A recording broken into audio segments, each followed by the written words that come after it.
بلکہ میں تو کہتا ہوں یہ کیڑے مکوڑے آتے ہی ہیں اس لیے کہ ہمارے اندر عشق کی گرمی اور بڑھا جائے۔ یہ کہاں سے ٹرین کر رہا ہے آئی لو محمد؟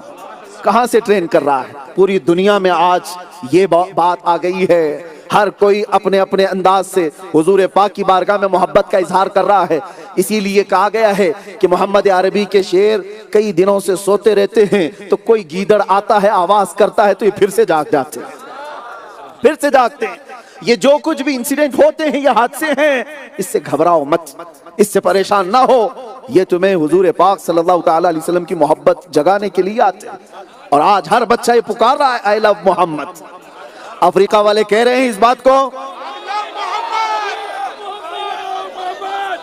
آئی لو سیدنا محمد صلی اللہ تعالیٰ علیہ وسلم۔ میں کہتا ہوں ہمیں یہ سب دکھاوے کے لیے نہیں کرنا ہے، وہ تو ہم نے ان کے لیے کہا تھا جہاں وہ کیس کرنے کی دھمکی دے رہے تھے۔ افریقہ میں کون کیس کرنے والا ہے؟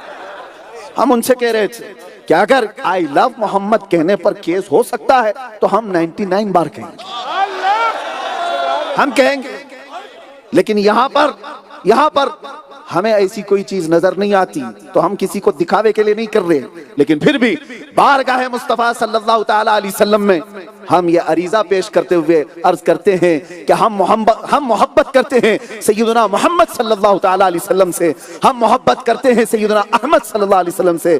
ہماری محبت کس سے ہے؟ سیدنا حامد سے، سیدنا محمود سے، سیدنا فاتح سے، سیدنا عاقب سے، سیدنا قاسم سے، سیدنا حاشر سے، سیدنا شاہد سے، سیدنا ماحی سے، سیدنا داعی سے، سیدنا سراج سے، سیدنا منیر سے، سیدنا نذیر سے، سیدنا بشیر سے، سیدنا ہادی سے، سیدنا مہدی سے، سیدنا رسول سے، سیدنا نبی سے، سیدنا طٰہٰ سے، سیدنا یاسین سے، سیدنا مزمل سے، سیدنا مدثر سے، سیدنا شفیع سے، سیدنا خلیل سے، سیدنا کلیم سے، سیدنا حبیب سے، سیدنا مصطفیٰ سے، سیدنا مجتبیٰ سے، سیدنا مرتضیٰ سے، سیدنا مختار سے، سیدنا ناصر سے، سیدنا منصور سے، سیدنا قائم سے، سیدنا حافظ سے، سیدنا شہید سے، سیدنا عادل سے، سیدنا حکیم سے، سیدنا نور سے، سیدنا حجہ سے، سیدنا برہان سے، سیدنا ابتحی سے، سیدنا مومن سے، سیدنا مطیع سے، سیدنا مذکر سے، سیدنا باعث سے، سیدنا امین سے، سیدنا مدنی سے،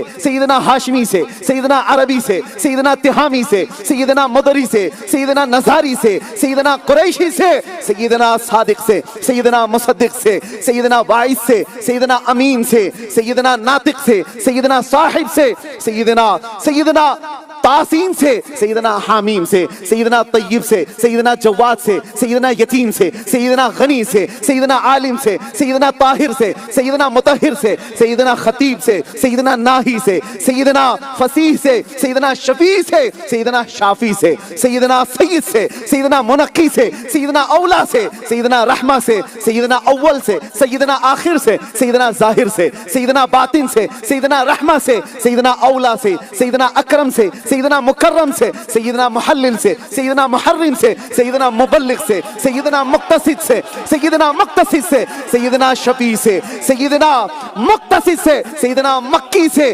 سیدنا قریب سے، سیدنا شکور سے، سیدنا کاف ہا یا عین صاد، سیدنا حامیم عین سین قاف، سیدنا محمد الرسول اللہ۔ عزیزان گرامی، حضور پاک صلی اللہ تعالیٰ علیہ وسلم کے دربار میں جس نے ایک ہلکا سا زخم کھایا ہے اس کو اللہ تبارک و تعالیٰ یوں ہی نہیں چھوڑ دیتا۔ خود نہ تھے جو راہ پر اوروں کے ہادی بن گئے، کیا نظر تھی جس نے مردوں کو مسیحا کر دیا۔ جس نے بارگاہ مصطفیٰ صلی اللہ تعالیٰ علیہ وسلم میں کوئی غم برداشت کیا ہو اسے وہ انعام ملا ہے کہ وہ سمیٹ نہیں سکا۔ اللہ کے نبی صلی اللہ تعالیٰ علیہ وسلم نے جس سے بھی یہ فرمایا، آپ کو پتا ہے سعد ابن ابی وقاص رضی اللہ تعالیٰ عنہ ایسے زخمی ہوئے تھے کہ ان کی نس کٹ گئی تھی، لیکن فرماتے ہیں کہ زندگی بھر مجھے کسی نس کے کٹنے کا زخم نہیں تھا، درد نہیں تھا۔ ایک بار مصطفیٰ کریم صلی اللہ علیہ وسلم نے جنگ کے دوران یوں کہا تھا سعد ابن ابی وقاص کو، بِأَبِي أَنْتَ وَأُمِّي اِرْمِ يَا سعد، اے سعد تیر چلا تجھ پر میرے ماں باپ قربان۔ ایک صحابی ہیں جس کو رسول اللہ نے فرمایا پوری دنیا کہتی ہے یا رسول اللہ میرے ماں باپ آپ پر قربان، لیکن اس صحابی رسول کو سعد ابن ابی وقاص کو میرے مصطفیٰ نے فرمایا سعد تیر چلا تجھ پر میرے ماں باپ قربان۔ نبی پاک صلی اللہ تعالی علیہ وسلم کے دربار میں جس نے خود کو سرنڈر کیا، اپنے آپ کو حوالے کیا، اس کو اقبال کہتا ہے دو عالم سے کرتی ہے بیگانہ دل کو، عجب چیز ہے لذت آشنائی۔ جس کو حضور پاک صلی اللہ تعالی علیہ وسلم کی محبت کا تھوڑا حصہ ملا ہے وہ پوری دنیا سے بے پرواہ ہو جاتا ہے، کون اسے کیا کہہ رہا ہے اس سے اس کو کچھ نہیں پڑی ہے۔ اسی لیے سیدنا ابو بکر شبلی رحمۃ اللہ تعالی علیہ سے پوچھا گیا تھا محبت کس کو کہتے ہیں، تو آپ نے فرمایا تھا کہ حضور کی محبت کی اگر بات کرتے ہو تو اتنی ہونی چاہیے کہ دنیا اسے پاگل کہنے لگ جائے، دنیا اسے دیوانہ سمجھنے لگ جائے۔ اور میرے عزیزو یہ دیوانگی آتی اسی وقت ہے جب نام محمد صلی اللہ تعالی علیہ وسلم پر وہ سرشار ہو جاتا ہے اور اس کو پھر دنیا و ما فیہا کی خبر نہیں ہوتی، اس کے نظر میں اس کے نگاہوں میں صرف ایک ہی بات ہوتی ہے۔ اور دوسری ایک علامت میں بتاؤں، سیدنا ابو بکر شبلی رحمۃ اللہ تعالی علیہ کی بات میں نے جیسے عرض کیا، اور یہ حکیموں نے فرمایا محبت کس کو کہتے ہیں، فرمایا گیا محبوب کے تھوڑے سے عمل کو بہت بڑا سمجھا جائے اور اپنی محبت کے اظہار میں شاید جتنی بھی قربانیاں ہوں اس کو بہت کم سمجھا جائے۔ اپنی جتنی بھی قربانیاں ہیں حضور کے دربار میں اس کو ہلکا ہی سمجھو، ہم نے کیا ہی کیا ہے ابھی، لیکن حضور پاک صلی اللہ تعالی علیہ وسلم کی بظاہر چھوٹی سی عطا کو بھی انسان بہت بڑا سمجھے، یہ محبت کی علامت ہے۔ ایک خاتون ہے مدینے کی جس کے 4 رشتہ دار ایک ہی جنگ میں شہید ہو گئے، وہ دوڑتی ہوئی جا رہی ہے، اس کا ٹکراؤ ہو رہا ہے، پاؤں ٹکرا رہے ہیں لاشوں سے، پاؤں لاشوں سے ٹکرا رہے ہیں، اور ایک لاش کے پاس جب پاؤں ٹکرایا تو اس خاتون نے پوچھا یہ کون ہے؟ لوگوں نے کہا یہ تو تیرا بیٹا ہے۔ سوچو کوئی ماں ایسی ہوتی ہے جو اپنے بیٹے کو نہ پہچانے، لیکن مدینے کی مائیں تھیں۔ یہی تو اقبال کہتا ہے نا دو عالم سے کرتی ہے بیگانہ دل کو، بیٹا لاش کی شکل میں پڑا ہے، ماں پوچھ رہی ہے کون ہے، بتایا کہ تیرا بیٹا ہے۔ ماں نے چہرہ پھیر لیا، کہا رسول اللہ کہاں ہے، مجھے بتاؤ مصطفیٰ کریم کہاں ہے، ارونی انظر الیہ، مجھے دکھاؤ ایک بار میں دیکھنا چاہتی ہوں۔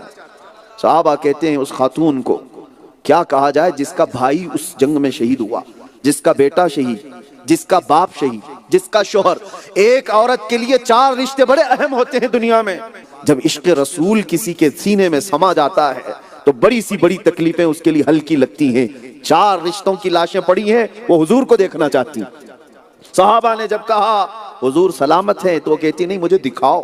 جب حضور کے قریب کیا گیا، روایت میں ہے کہ وہ خاتون حضور کے جبے کو پکڑ لی، دامن کو پکڑ لی، اور کیا کہتی ہے سنو، وہ خاتون کہتی ہے یا رسول اللہ کل مصیبت بعدک جلل، آپ سلامت ہیں تو ہر مصیبت چھوٹی ہے، آپ سلامت ہیں تو ہر مصیبت چھوٹی ہے۔ یہی اقبال کہتا ہے دو عالم سے کرتی ہے بیگانہ دل کو، دو عالم سے کرتی ہے بیگانہ دل کو، عجب چیز ہے لذت آشنائی۔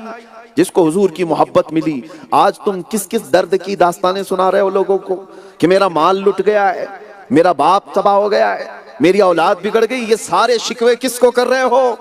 یہ سارے شکوے اعلیٰ حضرت فاضل بریلوی رحمۃ اللہ تعالیٰ علیہ کا سلام ہر جگہ پڑھا جاتا ہے۔ آپ نے سلام میں ایک شعر کہا تھا، اعلیٰ حضرت نے یوں کہا یا رسول اللہ ایک طرف آدائے دین، ایک طرف ہے حاسدین، بندہ ہے تنہا شہا تم پہ کروڑوں درود۔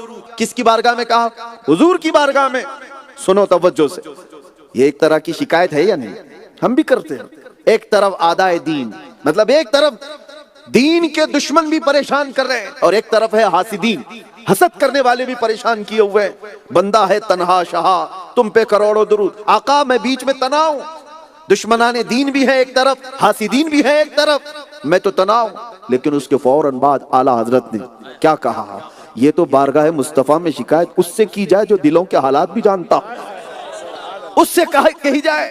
پھر کہا یا رسول اللہ تم ہو حفیظ و مغیث، کیا ہے وہ دشمن خبیث؟ تم ہو حفیظ و مغیث، کیا ہے وہ دشمن خبیث؟ تم ہو تو پھر خوف کیا تم پہ کروڑوں درود۔ یا رسول اللہ تم ہو تو پھر خوف کیا تم پہ کرو۔ یہ صحابہ کی زبان ہے، یہ جو اعلیٰ حضرت کے اشعار آپ کو سمجھ میں آ رہے ہیں، یہ صحابہ کی زبان ہے۔ جو صحابہ کہتے تھے یا رسول اللہ کل مصیبت بعدک جلل، آپ کے ہوتے ہوئے ہر مصیبت حل کی ہے، اعلیٰ حضرت اس کو کیا کہتے ہیں؟ تم ہو تو پھر خوف کیا، تم ہو تو پھر خوف کیا۔ اے سنیو، آپ سے بھی میں پوچھتا ہوں تمہارا عقیدہ ہے یا نہیں کہ مصطفیٰ ہمارے ساتھ ہے؟ ہمارے ساتھ جو سب سے بڑی دولت آج بچی ہوئی ہے وہ محمد عربی صلی اللہ علیہ وسلم کی محبت پاک ہے۔ اس دولت کے علاوہ بچا کیا ہے ہمارے پاس؟ ہمارے چہرے بگاڑ دیے گئے، ہمارے اخلاق چھین لیے گئے، ہم سے علم کو بہت دور کر دیا گیا ہے، ہم سیاست سے بہت دور ہیں، قیادت سے بہت دور ہیں، فرقوں میں بٹے ہوئے ہیں، اختلافات کی مار پڑی ہوئی ہے، بہت ساری چیزوں میں ہم جوجھ رہے ہیں، ہماری بچیاں آوارہ ہوئیں، یہ ساری دنیا نے ہمارے اس امت پر ایسی تباہی لا کر رکھ دی ہے کہ امت کو جمع کرنا ایک پرچم تلے بڑا مشکل کٹھن کام لگتا ہے۔ لیکن میں آپ سے ایک بات کہتا ہوں، یہ ٹوٹی بکھری ہوئی قوم، اور مثال کے طور پر دیکھنا ہو تو فلسطین کو دیکھو، غزہ کے ان نہتوں کو دیکھو، 50,000 سے زیادہ جن کے جانیں لے لی گئی، گھر سے گھر کو توڑ دیا گیا، بموں کی بارود کی ایسی وہاں پر ایک خوفناک فضا قائم کی گئی، دنیا پوری دیکھ رہی ہے۔ کس کو مارا گیا ہے؟ نہتے لوگوں کو، مجبور لوگوں کو، جن کے پاس ہتھیار نام کی چیزیں نہیں ہیں، لیکن دنیا کو ایک بہانہ بتایا جاتا ہے کہ ہم ایک سنگٹھن، ایک آرگنائزیشن کو مارنے کے لیے کر رہے ہیں۔ جو بھی ہے، میں اس پر گفتگو نہیں کر رہا، بات یہ کرنا چاہتا ہوں، ایک طرف سپر پاور جس کے پاس ہائی ٹیکنالوجی پاور ہے، ساری دنیا کو ہتھیار بیچنے والا کس سے لڑ رہا ہے، کس سے مقابلہ کر رہا ہے؟ اسی طرح پوری دنیا میں یہ جو چہرے ہیں نا ہمارے، اس سے گھبراہٹ ہے کیوں دنیا کو؟ ان کے پاس ہے کیا طاقت؟ ہمارے پاس کون سے میزائل ہیں؟ ہمارے پاس کون سی طاقت ہے؟ ہم نے کیا دولت جمع کی ہے؟ ہم نے کون سی طاقت جمع کی ہے؟ کچھ نہیں ہے۔ دنیا جانتی ہے ویل چیئر پر بیٹھ کر کے بھی اگر لبیک پکارے، ایک خادم حسین، توجہ، دنیا جانتی تھی خادم حسین پیروں سے معذور ہے، لیکن اس کے باوجود میں پوچھتا ہوں کہ گھبراہٹ کس بات کی ہے؟ وہ چل نہیں سکتا، اٹھ نہیں سکتا، کھڑا نہیں ہو سکتا، اور پارلیمنٹ میں بات ہوتی ہالینڈ کی، یورپ کی دھرتی ہلتی نظر آتی ہے۔ کیوں؟ اسی کو اقبال کہتا ہے میرے عزیزوں، حضور پاک صلی اللہ تعالیٰ علیہ وسلم کے یہ وہ غلام ہیں، شہادت ہے مطلوب و مقصود مومن، نہ مال غنیمت نہ کشور کشائی۔ یہ وہ بندے ہیں جن کو اللہ کے شیروں کو آتی نہیں روباہی، جس کو اقبال نے کہا ہے آج بھی ہمارے پاس کوئی چیز تو ہے جس سے دنیا خوف زدہ، دنیا ڈری ہوئی ہے۔ ہم نے اپنی بیماریاں دیکھ لی ہیں، ہمیں پتہ ہے ہم ٹوٹے ہوئے ہیں، بکھرے ہوئے ہیں، لیکن ایک طرف جب ہم یہ دیکھتے ہیں ہمارے ہاں تو 24 گھنٹے میڈیا ہم پہ ہی بھوکتا رہتا ہے، ہم ہی موضوع سخن ہیں، اور بلکہ بہت سارے الیکشن تو ہمارے نام پہ جیتے جاتے ہیں۔ جب تک یہ ایک قوم جس سے دنیا کیوں اتنا خوف زدہ ہے، کیوں ڈری ہوئی، وجہ یہی ہے کہ میرے عزیزوں آپ کو میں یہ بتانا چاہتا ہوں، کبھی کبھار ایسا ہوتا ہے جوہری کو خود پتا نہیں ہوتا کتنی قیمت والا ہیرا اس کے پاس، کسی کو بتانا پڑتا ہے آ کر۔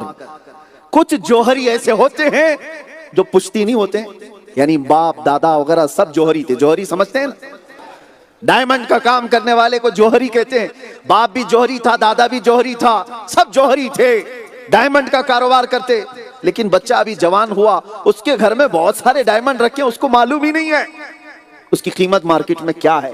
اسی لیے ہم جیسوں کو آ کر بتانا پڑتا ہے کہ میاں جو دولت تمہارے پاس ہے اس کی مارکیٹ ویلیو تمہیں اندازہ بھی نہیں، تمہیں پتہ بھی نہیں۔ اسی لیے یہ وہی چیز ہے جس کو آج تک اس امت نے سنبھال رکھا ہے، آج تک سنبھال رکھا ہے۔ کسی ظالم نے آپ سے ہزاروں کلومیٹر دور پکارا ہوگا، یا چھپ کر کے کسی کو اپنی ایکٹیویٹی اس طرح کی ہوگی کہ تم آئی لو محمد نہیں کہہ سکتے۔ آپ آ کر کے دیکھو، افریقہ کے جنگلات ہو کہ یورپ کی کلیسائیں، سب جگہ اب آئی لو محمد نظر آئے۔ یہی تو وہ نقطہ ہے، یہی تو وہ نقطہ ہے جس سے دنیا خوف زدہ ہے کہ تار پکڑا جاتا ہے ہندوستان میں اور گرمی آتی ہے افریقہ میں۔ پوری دنیا کے مومنین اور عاشقان رسول کا ڈی این اے ایک ہی ہے جہاں سے بھی۔ اور آج اسی لیے میں بار بار کہتا ہوں اللہ تبارک و تعالیٰ نے حضور کے نام میں وہ اثر رکھا ہے کہ مومنین کو ہم نے دیکھا ہے وہ ہزاروں اختلافات پیٹ پیچھے پھینک دیتے، حضور کے نام پر جمع ہو جاتے ہیں۔ پوری امت کو، سنیوں کو، عاشقان مصطفیٰ کو جمع کرنے والا یہ وہ عظیم اثر انداز نام ہے۔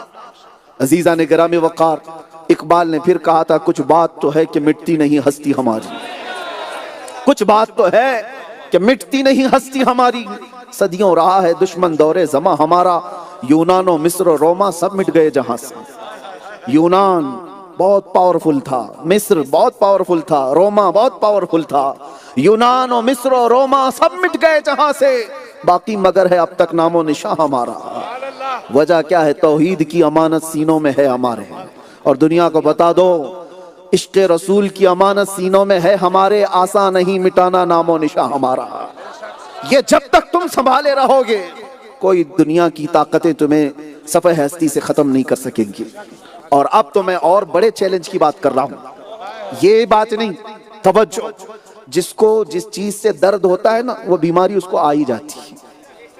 اور یہ محاورہ میں کہہ رہا ہوں، جس چیز سے آدمی کو خوف لگ رہا ہوتا ہے وہ خوف اس کے گھر پہ آ ہی جاتا ہے۔ فرعون نے 12,000 بچوں کا قتل کر دیا تھا کہ کوئی بچہ میری سلطنت کو ہلاک نہ کر دے، لیکن جو بچہ اس کی سلطنت کو ہلاک کرنے والا تھا وہ اس کے گھر میں پرورش پا رہا ہے۔ یہ اللہ تبارک و تعالیٰ کا دستور ہے۔ دنیا پوری مل کر کے جس چیز سے خوف زدہ ہے کہ دوبارہ اسلام کا وہ پرچم نہ آ سکے جو 1300 سال تک خلافت کے نام پر چلتا رہا اور ترکی میں آ کر ختم کر دیا گیا تھا۔ پچھلے 100 سال سے ہم کو بغیر کسی خلافت کے اس طرح توڑ دیا گیا۔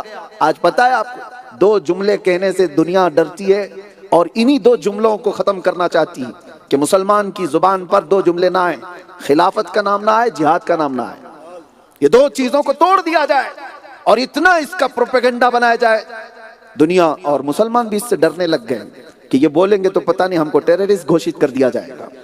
میرے عزیزو سنو، میں بات پہلے ہی کہہ چکا ہوں، دنیا جس چیز سے خوف زدہ ہوتی ہے، ڈرتی ہے، وہ چیز ڈر اس کے گھر میں آ کر رہتا ہے۔ اور میرے رب کا فرمان ہے هو الذی ارسل رسولہ بالہدی ودین الحق لیظہرہ علی الدین کلہ، وہ اللہ ہے جس نے اپنے نبی کو حق کے ساتھ بھیجا ہے، حق کے ساتھ بھیجا ہے، دین حق کے ساتھ۔ کس لیے بھیجا؟ آگے کا جملہ وہی میں کہہ رہا ہوں، چیلنج پوری دنیا کو، لیظہرہ علی الدین کلہ، تاکہ پوری دنیا پر یہ دین غالب آ جائے۔ اور 1400 سال سے اب تک وہ وقت آیا نہیں، دین کا غلبہ پوری دنیا پر اب تک ہوا نہیں۔ 1400 سال کی تاریخ میں بتا رہا ہوں، ہاں دین بہت پھیلا، اسلام بہت پھیلا، لیکن جس طرح پوری کائنات پر یہ غالب آنا ہے وہ ابھی وقت باقی ہے، وہ وقت باقی ہے۔ اور قرآن کا فرمان ہے وہ ہو کر رہے گا، قرآن کا فرمان ہے وہ ہو کر رہے گا، اور پوری دنیا سے یہ آواز گونجے گی جو ابھی یہ شروعات ہو چکی ہے۔ یہی میں کہہ رہا ہوں، جس تار کو تم نے چھیڑا ہے اب یہ بڑھتا چلا جائے گا، اب یہ صرف آوازیں نہیں بجلیاں بن جائیں گی، اب یہ صرف ہوا نہیں طوفان بن جائیں گے۔ بارگاہ مصطفیٰ صلی اللہ تعالیٰ علیہ وسلم کو دنیا جب بھی ہلانا چاہتی ہے تو دنیا حضور کو پڑھنا شروع کرتی ہے۔ کون ہے وہ؟ محمد، ہو از دا محمد۔ حضور پاک صلی اللہ تعالیٰ علیہ وسلم کو جب پڑھنا شروع کرتے ہیں تو نام میں اتنا اثر ہے، اتنا اثر ہے کہ پاگلوں کو اچھے ہوتا دیکھا گیا ہے، اور پھر بدعقیدوں کو اللہ تعالیٰ ہدایت عطا فرمائے گا، جو دور تھے وہ بھی قریب آ جائیں گے۔ میرے ساتھ کا ایک واقعہ میلاد کے موقع پر ایک نوجوان نے 12 ربیع الاول شریف کو مجھ سے پوچھا تھا کوئی ایسا کام بتائیں جو حضور کی بارگاہ میں ہدیے کے طور پر میں آج پیش کروں، تحفے کے طور پر پیش کروں۔ میں نے اس سے کہا تھا حضور کے بہت سارے اخلاق ہیں، اس میں سے کوئی ایک سنت پر عمل کرو۔ دیکھو ہم اسٹیشن پر تھے، ریلوے اسٹیشن پر، اس نوجوان سے کہا جا کسی غریب کا یا کسی بوڑھے کا، کمزور کا بوجھ اٹھا لے، سامان اٹھا لے، اس لیے کہ مکہ میں میرے آقا اس کام میں مشہور تھے، حضور پاک بوڑھوں کا بوجھ اٹھاتے تھے۔ وہ نوجوان گیا، ایک خاتون اتر رہی تھی 2 بڑی تھیلیاں لے کر کے، اس کے پاس جا کر کہتا ہے مجھے تمہارا سامان اٹھا کر لے جانا ہے۔ اس نے کہا کیا تم کلی ہو، تم سامان اٹھانے والے ہو، تمہارے پاس کوئی آئی ڈی ہے؟ اس نے کہا نہیں، میں کلی نہیں ہوں، میں پیشے سے وہ کام کرنے والا نہیں، لیکن بس آپ کا سامان اٹھانا چاہتا ہوں۔ وہ گھبرا گئی، کہیں چور اچکا تو نہیں جو سامان لے گا اور بھاگ جائے گا۔ اس نوجوان نے کہا نہیں آپ ڈرو مت، آج میرے پروفیٹ محمد صلی اللہ تعالیٰ علیہ وسلم کی پیدائش کا دن ہے، اور میرے نبی کے اخلاق تھے، ان کی سنت تھی، وہ بوڑھوں کا بوجھ اٹھاتے تھے، اور میں چاہتا ہوں کہ ان کی ادا پر عمل کر کے ان کی روح کو خوش کروں، ان کی بارگاہ میں ہدیہ پیش کروں۔ وہ خاتون خوش ہو گئی، نان مسلم تھی، نان مسلم خاتون تھی، اس نے دونوں شاپر دے دی، دونوں تھیلیاں دی۔ وہ نوجوان جہاں تک اس کو لے جانا تھا لے گیا، اس کے گھر تک پہنچایا یا جہاں تک پہنچایا، اس نے مجھے یہ بات خود کہی، اس عورت نے نمبر لے لیے کانٹیکٹس، اس کے بعد چلی گئی۔ 6 مہینے گزرے، اس کے بعد وہ خاتون اس کو فون کر کے کہتی ہے تمہارے کسی عالم سے مجھے ملاقات کراتا ہوں، تمہارے کسی بڑے عالم سے ملاقات کراؤ۔ اس نوجوان نے پوچھا وجہ کیا ہے، بتاؤ کس بات کے لیے تم ملنا چاہتی ہو؟ وہ کہتی ہے پچھلے 6 مہینے سے جب سے تجھ سے ملاقات کر کے آئی ہوں، آج تک تیرے نبی کی بائیوگرافی ہی پڑھ رہی ہوں، آج تک تیرے نبی کی سیرت ہی پڑھ رہی ہوں، اور اب اس مقام پر پہنچ چکی ہوں۔ اس سے سچا رسول دنیا میں کوئی نہیں دکھتا، اس سے سچا انسان کوئی دکھتا نہیں۔ میں چاہتی ہوں کہ اسے عالم سے ملاقات کروں، اور جس طرح تو اپنے نبی کے اخلاق پر عمل کرنے اسٹیشن آیا تھا، میں چاہتی ہوں کہ میں بھی اس نبی کے اخلاق پر عمل کروں۔ دنیا آج بھی اگر حضور کو سچے دل سے پڑھے، یہ جتنے کتے بھونکتے ہیں وہ کاش ایک بار نبی کی بارگاہ میں سیریسلی پڑھ کر کے تو دیکھیں، تمہارا زہر ویسے ہی ختم ہو جائے گا۔ حضور پاک صلی اللہ تعالیٰ علیہ وسلم کے دربار میں اس نبی کو تم نے کیا سمجھا جس نے عورتوں کی عزت کو کہاں پہنچایا؟ ماں ہو تو قدموں کے نیچے جنت، بیٹی ہو تو اس کی اچھی شادی کر کے دے دے تو حضور نے اس کے لیے جنت، عورتوں کے مقام کو کہاں پہنچایا؟ بوڑھوں کے لیے کیا اخلاق دیے اور کمزوروں کے لیے کیا اخلاق پیش کیے؟ نبی پاک صلی اللہ تعالیٰ علیہ وسلم کو انہوں نے پڑھا کہاں؟ جانتے ہو ایک انگریز مفکر ہے جس نے لکھا تھا مجھے نبی پاک صلی اللہ تعالیٰ علیہ وسلم کے اخلاق میں ایک بات اتنی متاثر کر گئی، میں اتنا انسپائر ہوں کہ پوری دنیا کے انسانوں میں سب سے پہلا نمبر میں محمد عربی کو دیتا ہوں۔ وہ کیا دے گا جس کو اللہ نے خود ورفعنا لک ذکرک کہا ہو؟ لیکن بات میں کہہ رہا ہوں، اس سے پوچھا گیا کیا بات تجھے اچھی لگی؟ وہ کہتا ہے ایک بار محمد صلی اللہ علیہ وسلم بچوں کے ساتھ بیٹھے ہوئے تھے، بچے کھیل رہے تھے اور میں دیکھ رہا تھا۔ حضور پاک صلی اللہ تعالیٰ علیہ وسلم کی اس حدیث کو کہتا ہے میں دیکھ رہا ہوں کہ محمد صلی اللہ علیہ وسلم بچوں کے درمیان بیٹھے، اسی میں ایک بچے کا باپ آیا اور اس کو بیٹا کہہ کر کے پکارا۔ محمد صلی اللہ تعالیٰ علیہ وسلم نے اس شخص سے کہا یہاں بہت سارے بچے ہیں، بیٹا کہہ کر کے مت پکارو۔ تو اس شخص نے پوچھا کہ میرا بیٹا ہے، میں اپنے بیٹے کو بیٹا نہ کہوں؟